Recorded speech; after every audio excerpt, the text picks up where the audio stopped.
Jasmine Jade M. Ramirez, 22, Agusan del Norte. The Katipunan ng Kabataan is an assembly of youth in every barangay that aims to empower the youth in its locality. As mandated from the 1987 Constitution, which provides on Section 13, Article 2, states that the state recognizes the vital role of the youth in nation building and shall promote and protect their physical, moral, spiritual, intellectual, and social well-being. The Sangguniang Kabataan is the governing body of the Katipunan ng Kabataan, which functions as a representation of the youth as a whole, and at the same time upholds the aims of its constituents.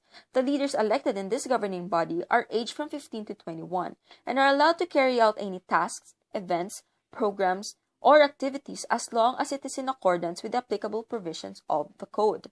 In my opinion, I think the Sangguniang Kabataang program itself is good, since it aims to empower the youth, involve them in nation building, and have them equally represented. But because of how it operated for a number of years, I think it should be abolished on two levels of issues. The first level of issue is the lack of involvement and interest from its constituents. Not all of the youth were able to register. Not all of the registered youth were able to vote.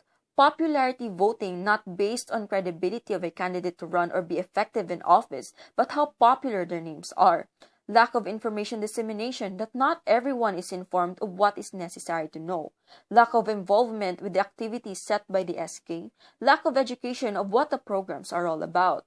We see the harms in the first level of issue because the lack of involvement of the constituents would defeat the purpose of the Sangguniang Kabataan, which is, again, to involve the youth in nation building and empower them. But with the lack of involvement coming from the youth, who are the SK officials trying to empower, lead, and represent then?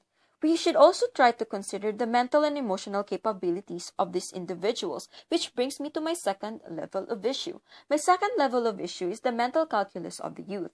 We can say that humans are irrational beings since they are easily influenced by internal forces like emotions, physiological stress, and psychological capacities, and external forces like family, work, situational environments, and the like.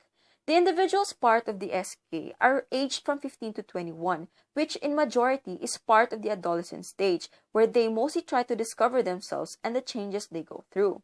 I think that it is harmful since the youth are easily influenced by different kinds of forces without the level of maturity to back them up. At best, we see these individuals use the SK as a means to progress, flourish, and become productive, who sees the wrong and does the right for society. But at worst, we see these individuals use the SK as a stepping stone to progress as corrupt officials who only seek to gain money, power, and authority. In my opinion, further tolerance from the harms involved are very high risks that our government could take and might backfire in the long run. And the best way to deal with these harms is to abolish the SK and put up a better youth program with an improved system.